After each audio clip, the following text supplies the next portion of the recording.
NDC presidential candidate John Mahama to arrive here on the ground. Hundreds of them have gathered here, and it is day 3 of John Mahama's campaign tour of the central region. He's been touring a lot of the constituencies. So far, he's visited 14 of the constituencies. Remember that the NDC's vice presidential candidates come from this region, the central region, and some of the party executives we've been talking to here say they are leaving no stone unturned to win a lot of votes in the December elections, which is just about 3 weeks away. But we have some of the executives here we've been speaking to find out from them what is happening here in this region. Let's see if we can. Hello, sir. Can we talk to you briefly? Yeah. Yes, sir. So you're welcome to Joy News. We're live on Joy News. Your name, sir? My name is Chief Mike Derry, Central Regional Organizer of the great NDC party. Okay. We're live on Joy News. We want to find out from you. You see the crowd here waiting patiently for the NDC presidential candidate, John Mahama. Can you tell us what your assessment is of the situation here in the region, the assessment for the NDC? Well, we started our tour on Friday. That was on the 8th. Yeah, that was on the 8th of November 2024. And we started from Kaswa straight away to Aguna, and then today we are in Chifopraso constituency. You can see the crowd out there. And what I know in politics is that whatever that you are doing, campaigning or whatever, and you see the massive youth coming out, you can see the progress of your campaign going, because you can see all the people here are just youth. You won't see any other people here. You can see the youth are yearning for change. The youth are yearning for His Excellency John Dramani Mahama to come and bring back his 24-hour economy policy for the youth to be able to get enough jobs to do in this country. As you can see, during our tour in the region, wherever that we go, John Mahama is preaching the 24-hour economy policy that he's bringing on board. And whenever that he mentions that policy, the youth welcome with much joy, because they believe that when John Dramani Mahama comes, the youth are going to get more jobs to do. The 24-hour economy is going to work. The Women's Development Bank is also going to work. And then Ghana is going to be resettled again for us to be in a very good shape in this country. Yesterday in a confib, one of the chiefs, the chief of Strafa, actually said that NDC has become more attractive to young people.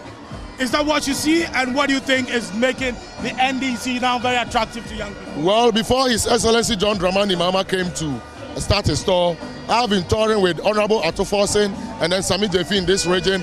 I've been touring with the running mates, and then His Excellency has come. Myself as a regional organizer, I've been touring the region. And wherever that I go or wherever that we go, the youth is dominating in all the campaigns that we are running. And in fact, what the chief said is not a lie. When we got to Ekunfi, you yourself, you saw it.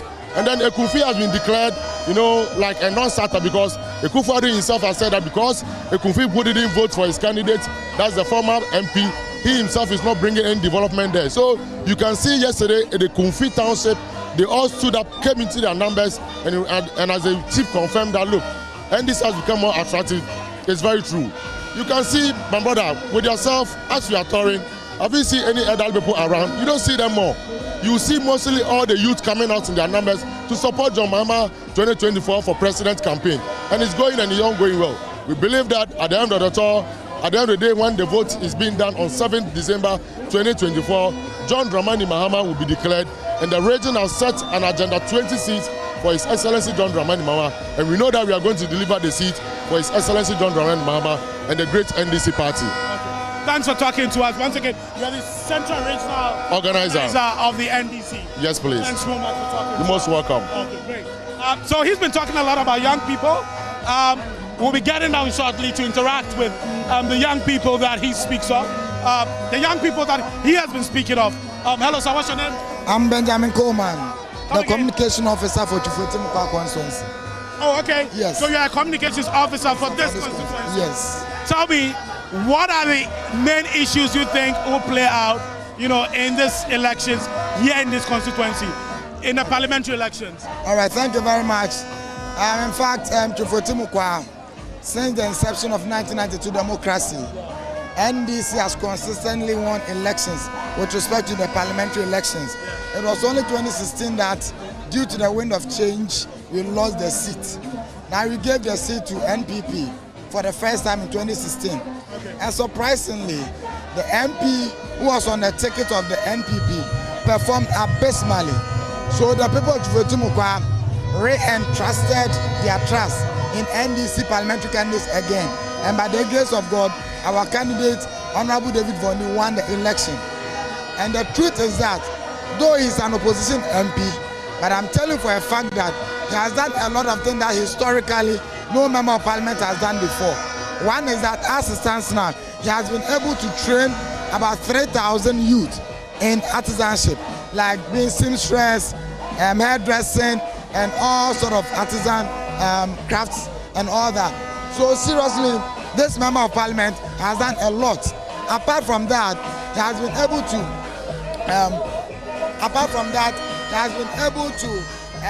do a lot of health screenings, helping assisting people who are visually impaired, surgeries and all that. So health-wise, he has contributed a lot. And as far as education is concerned, he has helped a lot of schools, paid numerous students school fees. So seriously, this year, we believe that the people of Mfantsipim School will still vote for us as far as the parliamentary elections are concerned. Thank you. You're the constituency communications officer. Yes. Okay. Thank you for talking to us. We also have with us the regional communications officer, Gabriela Tete, also here with us. We want to speak to her. Hello, Gabriela. Welcome to Joy News. Hello. Great. Tell us, Central Region, what do you think are the chances of the NDC in the December elections? Very, very high. Very high? Very, very high. Okay. Because for the last 8 years, the NPP has disappointed the Central Region. We had a lot of promises. They promised us year of roads, and our roads are bad. They promised us 1 district, 1 factory. We only have 1 operational factory. About 6 others have serious problems, not operational. They promised us that our nursing trainees were going to be paid their allowances because they claim that the NDC was incompetent. There are a lot of young nurses in here who are waiting for their allowances to be paid. So for the NPP in Central Region, it was just failed promises galore. So for the NDC, it gives us the opportunity to speak our message to the good people of Central Region, and they are buying into our message. I must tell you that our Women's Development Bank is a hit. The promise to complete uncompleted projects is a hit. When you go to Ejumako constituency, we have a nursing training college there, which is yet to be operationalized. Everything complete. All Akufo-Addo had to do was to bring in teachers and tables and chairs, and they failed. When you go to Anumabo, we have the Anumabo Fisheries College, completed. All they had to do was to bring in manpower, tables and chairs, and they failed. So we are waiting for His Excellency John Dramani Mahama to be elected back and come and complete this project for us. On the infrastructure side, Central Region, as I mentioned, year of road promises were all fake. From Pedi Junction, I'm sure you saw the road when you were coming. From Pedi Junction to Prasu here to Dunkwa-Onofin, the road is a nightmare. I want you, if you have time, to let your cameraman just drive past to Dunkwa-Onofin halfway through the journey, and you see what I'm talking about. When it rains, the road is in more trouble. And these are the communities that are bringing us timber, cocoa, rubber, and rice. And yet the road that they travel on is in more trouble. So for us in the NDC, it's a big opportunity for us, and we are grateful to the people of Central Region that this time around, they've assured us that they are voting for His Excellency John Dramani Mahama. Finally, before I let you go, you have your vice presidential candidate coming from this region. And one of the selling points for John Mahama, he's been saying it almost everywhere we go, that for the first time, Ghana is going to have the opportunity of having a woman vice president. What do you think that Professor Nana Jane Opoku-Agyeman brings to the ticket of the NDC, the presidential ticket? First of all, aside the fact that she's a woman is secondary. She's an accomplished individual. I've known Professor Nana Jane for almost my entire life, and she's somebody who breeds success. I know for a fact that she, as running mate, becoming a vice president, she's going to take the issues of women very seriously.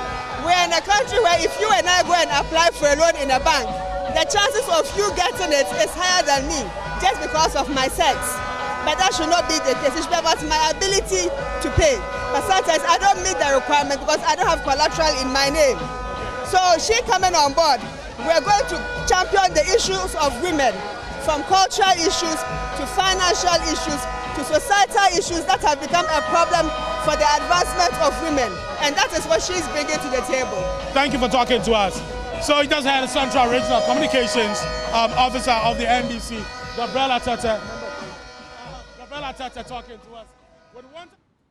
Well, that my colleague there, Maxwell Agbagba, who is embedded in the John Mahama campaign, bringing us updates on day 2 of the campaign trail that hits the Central region. But you're still live on Joy Newsroom on the Joy News channel. My name is Sweetie Abochi. Let's get into some other stories now. Now, the British High Commissioner to Ghana, Harriet Thompson, is making a strong case for the involvement of more women in leadership in Ghana. Most elections in Ghana have witnessed the election of more men as compared to women, especially at the parliamentary level, which has 275 seats. However, with less than 30 days to go to the general elections, the British High Commissioner is hopeful that, just as the UK, Ghanaians will give the opportunity to more women. Everybody, 3, 2, 1. Happy birthday! A celebration in honor of the British monarch and head of the Commonwealth, King Charles III.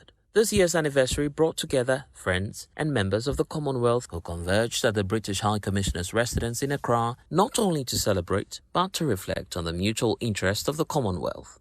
With less than 30 days to Ghana's presidential and parliamentary elections, British High Commissioner to Ghana, Harriet Thompson, chose the occasion to reiterate the need for more women participation in leadership across the country. Seeing more women in key decision-making roles is something the UK and Ghana both want. Ghana took a historic step by signing the Affirmative Action and Gender Equality Act into law, setting a goal of 40% of public offices held by women. And the UK's parliamentary elections this year saw the highest number of women becoming members of parliament. 40% of all UK MPs are now women, and there's no reason why this figure can't be 50% or higher in future. With Ghana's elections soon to take place, I'd like to send my best wishes to all the female candidates contesting seats, whichever party they represent. Commonwealth heads of government a couple of weeks ago in Samoa chose Ghana's female candidate and Foreign Minister Shirley Ayokoboche as the next Commonwealth Secretary General, a gesture the National Security Minister Albert Kandapa described as an endorsement of the trust the UK has in Ghana. His Excellency, the President, led Ghana's delegation to the Commonwealth Summit in Samoa, where our Honorable Minister for Foreign Affairs and Regional Integration was overwhelmingly elected and appointed as the new Secretary General of the Commonwealth. This is indeed an endorsement of the trust, the hope, and commitment the international community has in Ghana. And I want to use this occasion to express our gratitude to the King, the government, and people of the United Kingdom, and also to all members of the Commonwealth.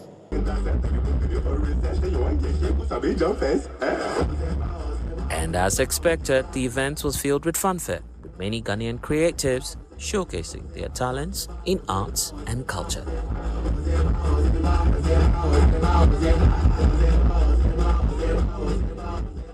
Blessed Ogan's report for Joy News, Accra. An independent candidate in the Kpando constituency of the Volta region is making a pledge to initiate an industrialization policy if elected as the next Member of Parliament for the area. For years, the Kpando constituency has been under the dominance of the National Democratic Congress, with emerging candidates vying to unseat the NDC candidate. One of them includes businessman Kojo Sika, who says he is the right man for the job. The return of Samuel Kojo Sika, an independent candidate in the Kpando constituency of the Volta region. For years, his constituency has been dominated by the National Democratic Congress, but Kojo says is now on the agenda to change the narrative and to champion local initiatives, including his industrialization policy, which he believes will enhance the livelihood of constituents. Le président qui est nous dit mien de patrie tolo. Ne venez Samuel Kajosika. Ne me doujide. We don't have to rely on the president always for development. I believe that using local materials such as the bamboo and other resources, I will initiate an industrialization agenda in the constituency. Pampro, ya nye raw material.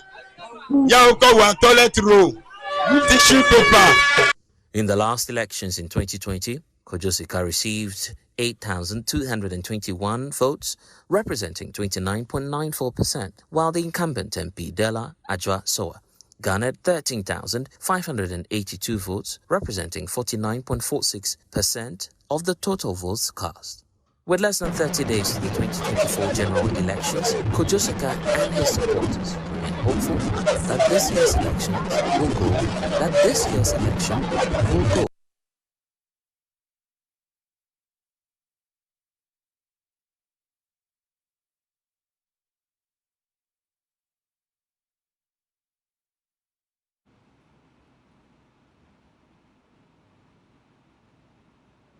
Chairman of the NDC, Johnson Asiedu Nketia, says the party's plans to abolish the double-track system will include completion of all 200 community day schools.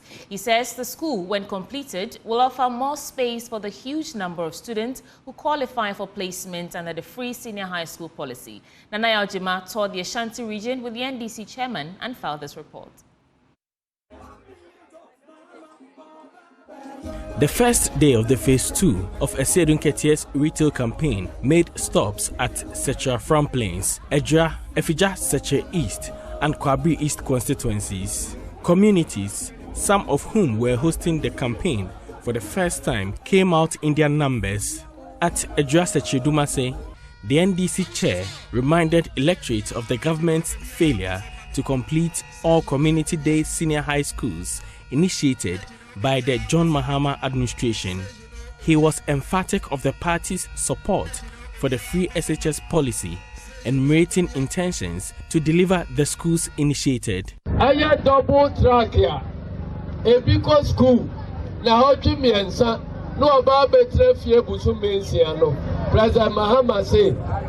The prevailing double track system, where students go to school for 3 months and stay home for 6 months, will be cancelled under the next NDC administration. Our strategy is to complete all 200-day senior high schools.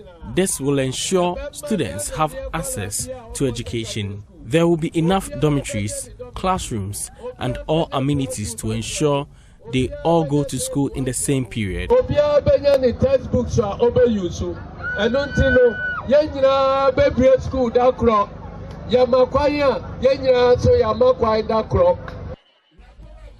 the NDC's youth development agenda, Mr. Asiedu Nketia assured of NDC's support for apprenticeship.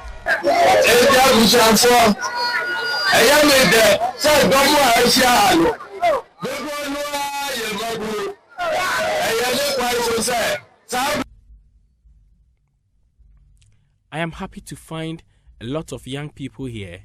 We are at a point where the young people will have to put their destiny into their hands and fight for their well-being. Some of the old folks have destroyed the country. If you allow them to continue like this, you will suffer after their death. They have left the country in debt.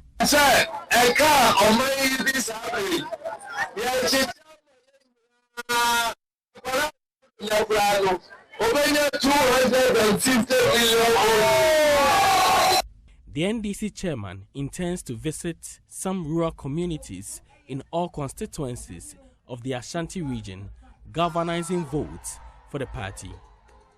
For Joy News, Nanaya Ojima reporting.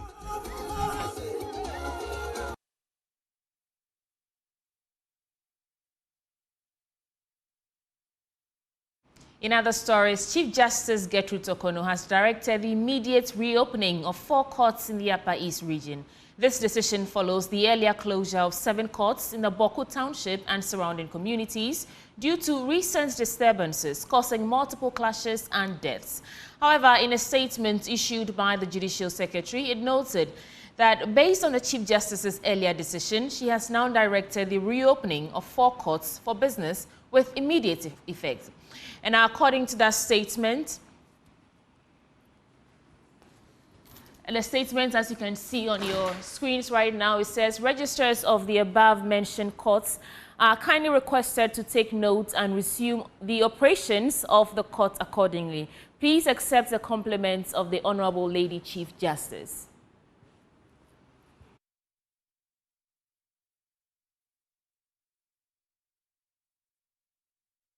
Directed the reopening of the following courts for business with immediate effect: High Court, Bolgatanga; Circuit Court, Bolgatanga; District Court in Bolgatanga; and another District Court in Bogo.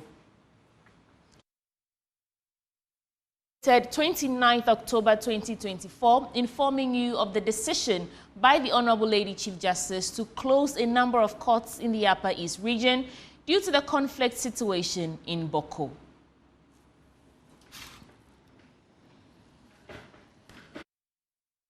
That's the statement for the reopening of those 4 courts in Boko and its neighboring environment.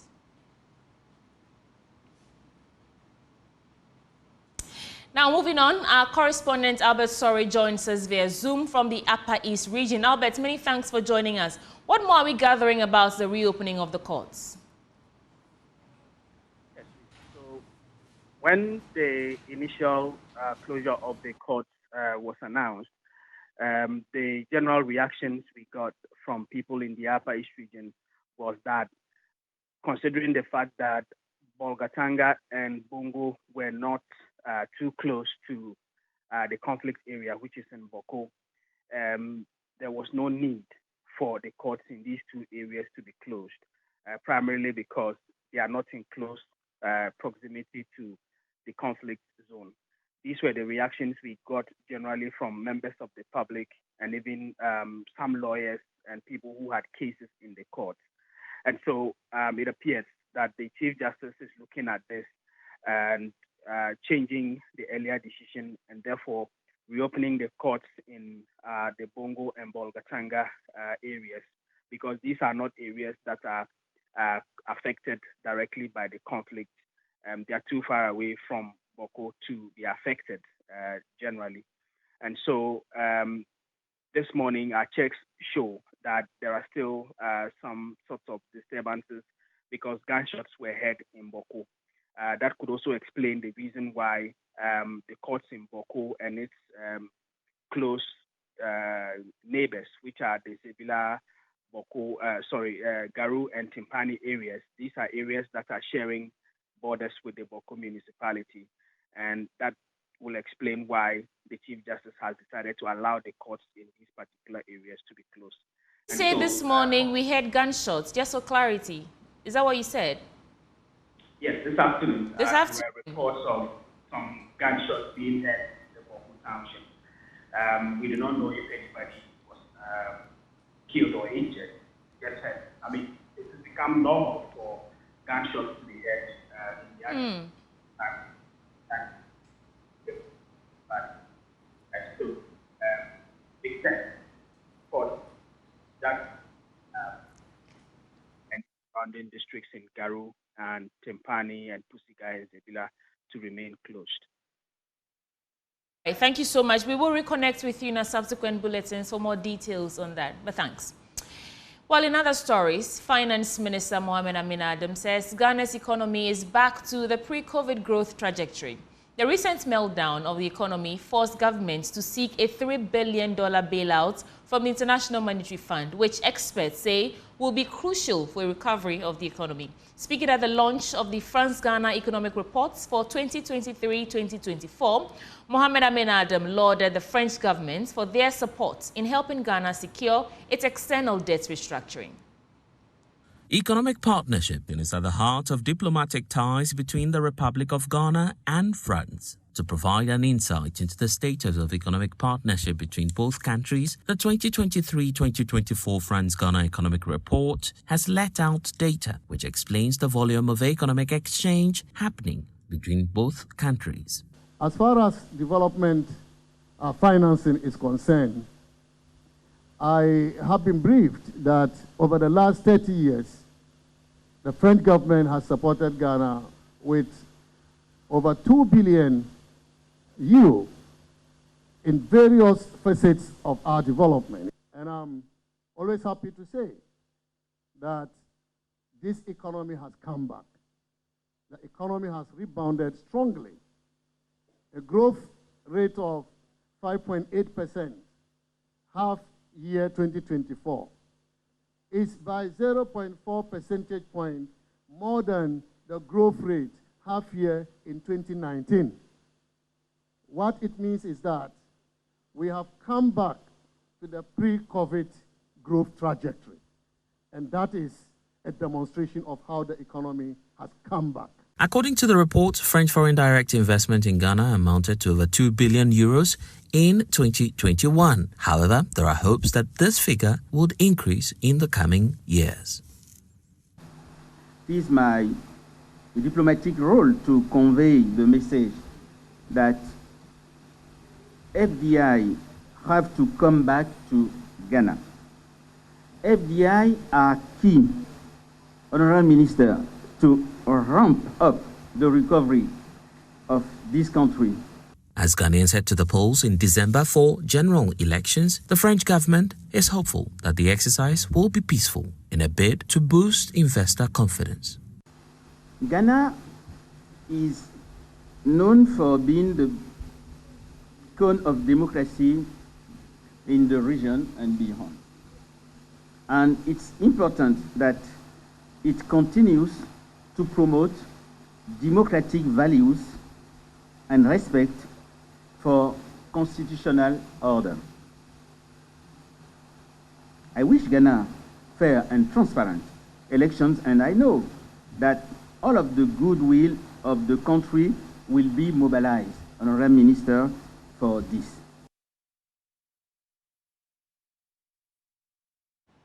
Political parties in the Trimwa in Webieja North constituency of the Ashanti region are joining forces with Hope American International School in advocacy for peace during and after the general elections.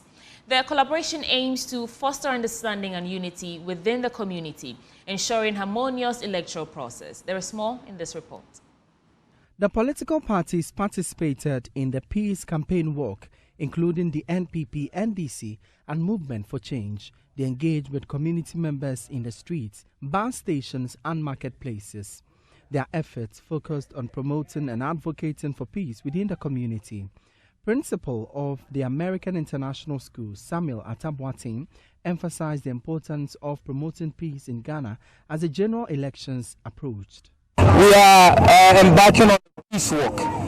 By peace walk, our focus is looking at the elections in December 7, 2024. So that we want peace on December 7, before and after the elections. Well, we want to entreat all political parties to just hold peace, to hold Ghana first. We have some on the placards that we need peace. The youth should refrain from violence. Let us fight for peace. Electoral violence, the rule of law should be observed. At the end of the day, there's always one winner.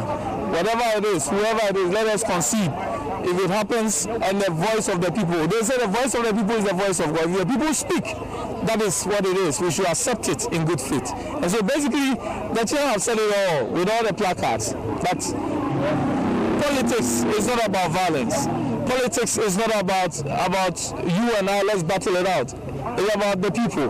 We are speaking the voice of the people. We want the people to tell us what they want. So we should allow the people to speak. And so at the end of the day, we are looking for peace. And that is what it is. Mr. Boateng shared constructive feedback regarding the recent Afrobarometer report on graduate students leaving the country in large numbers. He emphasized the importance of the government's support for these individuals after they complete their studies. What we have advocated for that people stay, people who have gone through training stay here and work. There are a lot of us who have traveled and have come back. We want to build our nation.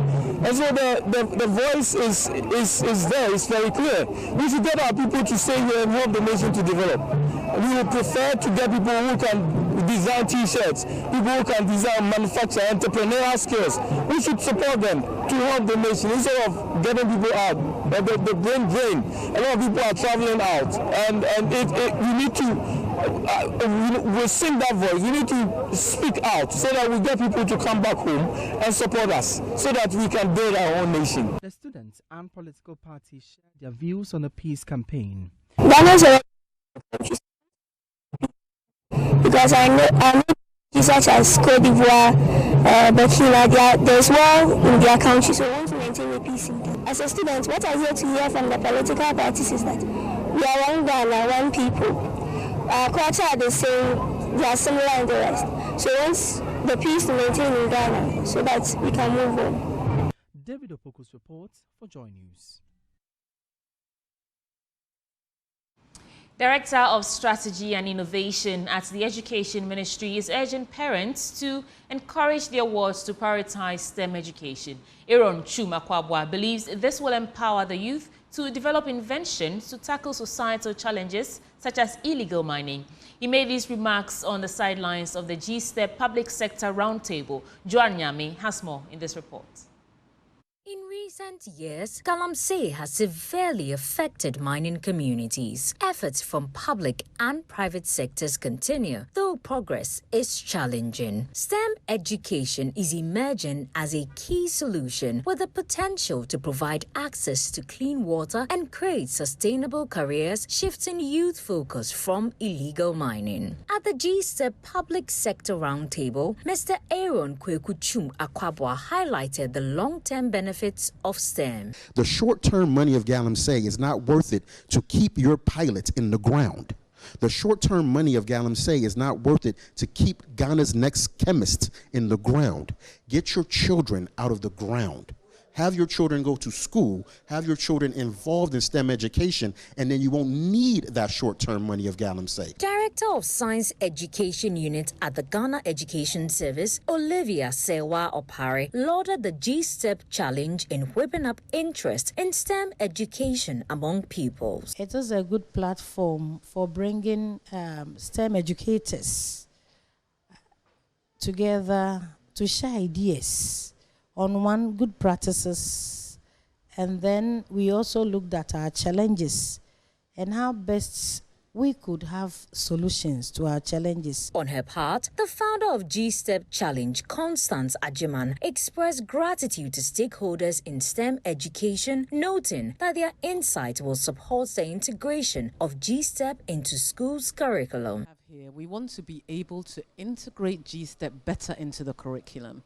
We want to help the teachers, the Ministry of Education, the Ghana Education Service to utilize the program G-STEP, where we are supporting junior high school students at a really formative age to think about how they use STEM for real-world applications. Meanwhile, junior high schools in Greater Accra, Eastern and Ashanti regions are encouraged to apply and participate in the 2024-2025 G-STEP Challenge. Joan Nyame's report for Joy News. You're still watching Joy Newsroom. Let's take a quick break. We'll return with more stories.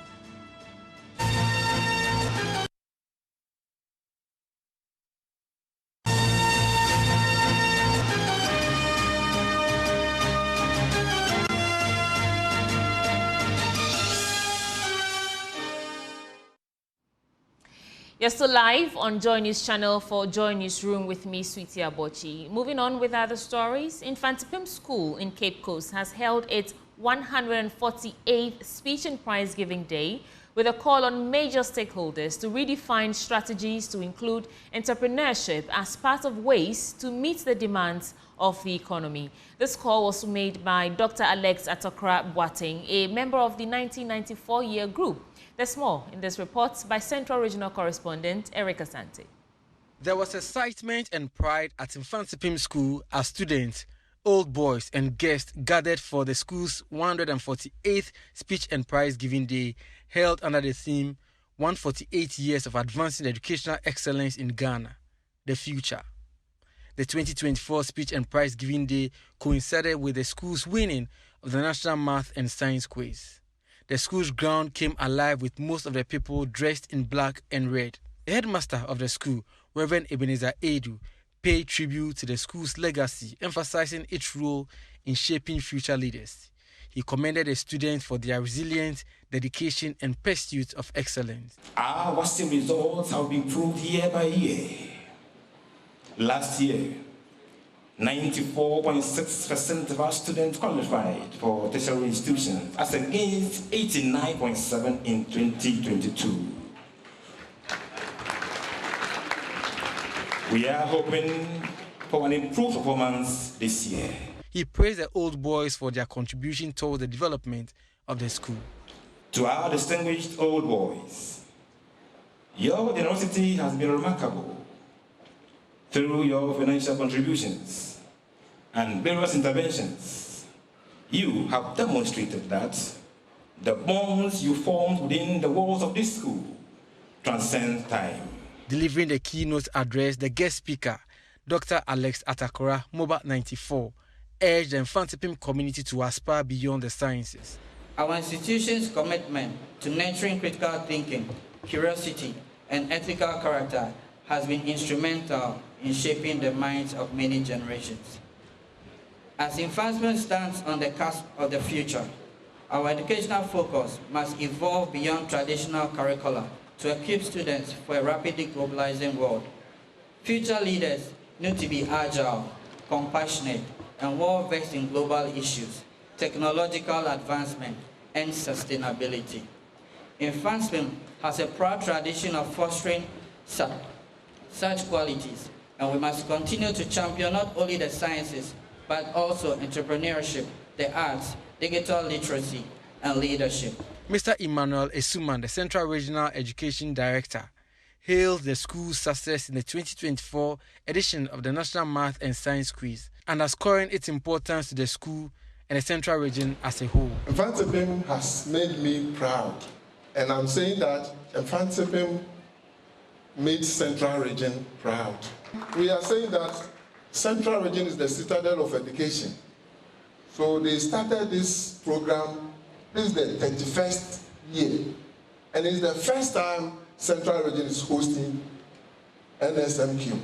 And the first time we have 4 schools in a region, one region, at the semi-finals, and it's Central Region. It's a record. I am here to join you, appreciate and acknowledge all the support that, in fact, it wasn't an easy task. And from the previous speakers, we all agree that we want to maintain the cap here. But it doesn't end there.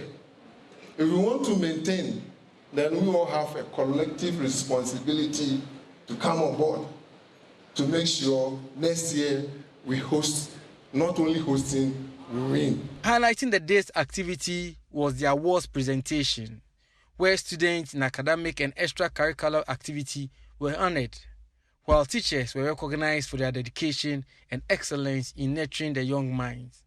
From Mfantsipim School in Cape Coast, my name is Eric Asante for Joy News.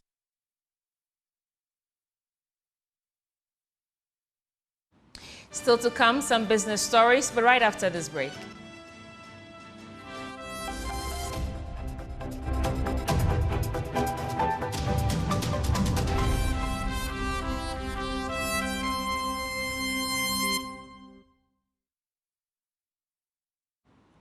For first story, as part of measures to empower communities to build resilience and adapt to climate changes, the National Development Planning Commission and GIZ have launched a medium-term development plan guidelines alongside a new community action planning to mitigate risk associated to climate change. The move, according to the NDPC and GIZ, is to provide practical solutions to help turn climate commitments into robust actions. Here's more. The Medium-Term Development Plan Guidelines, as set to enhance planning at both regional and local levels, not only addressing national development goals, but to empower communities to build resilience and adapt to climate challenges.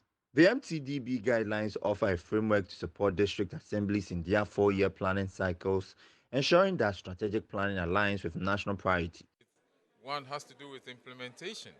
I'm told McCarthy Hill, as you know, on paper is an open space.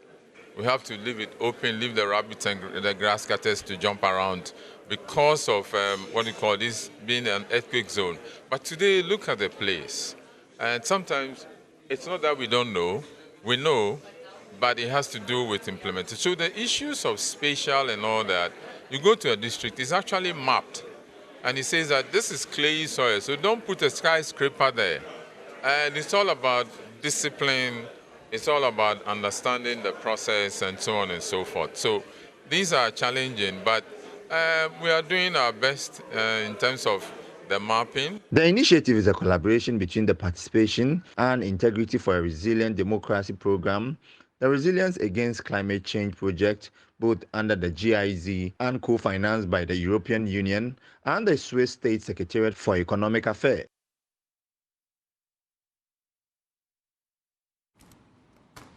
Now, Africa World Airlines has donated over 60,000 Ghana cedis to the breast cancer units of the Kolebu Teaching Hospital to support the treatment of breast cancer patients. According to brand and marketing manager of Africa World Airlines, that's Jocelyn Ando, the gesture is aimed at reducing the financial burden on patients and supporting them through their treatment process. Breast cancer remains a significant public health challenge in Ghana. According to the World Health Organization, over 4,000 new cases are diagnosed annually and more than 2,000 lives are lost to the disease each year in the country. To help reduce the burden on patients, Africa World Airlines has donated over 60,000 cedis to the breast cancer unit of the Kolebu Teaching Hospital. According to the brand and marketing manager of Africa World Airlines, Jocelyn Ando, the company is dedicated to improving the lives of patients battling with breast cancer. Last year, we had a colleague who had been diagnosed with breast cancer, and it's something that became very dear to us. So we came here last year to make a generous donation as well, also an effort of both our staff and our passengers. The idea was to sort of contribute to patients who could not afford the treatment when it comes to breast cancer. Imelda, our colleague, unfortunately could not make it. She died in January. And so we kept this going. We said that this year we want to come back. We made a promise that we'll come back with even a more generous donation to the units, because we want to do this in her memory as well as to support everyone else who is going through this very terrible ordeal. The little that any organization can do to support any organization that takes to protecting or maybe, to supporting patients who are in need, who cannot afford this kind of sickness. We don't want to see more of these cases, as we hear about it every single year when Breast Cancer Month has been declared. So we feel like the little that anyone can do, whether individually, as a group, as a company, you should be able to do that. Surgeon at this cancer unit of the Kolebu Teaching Hospital, Maurice Dodunu, expressed their appreciation for the gesture. So this donation done by Africa World Airlines will go a long way to help in the treatment. There are times when, for us physicians, once you sort of clinch a diagnosis, you are not so excited per se, but you feel triumphant about the identification of the disease and you want to help somebody. But then you try to make the step and then you hit a snag. You can't move further because the investigations you're asking the patient to do, they can't do it. And so all that calls for a lot of support.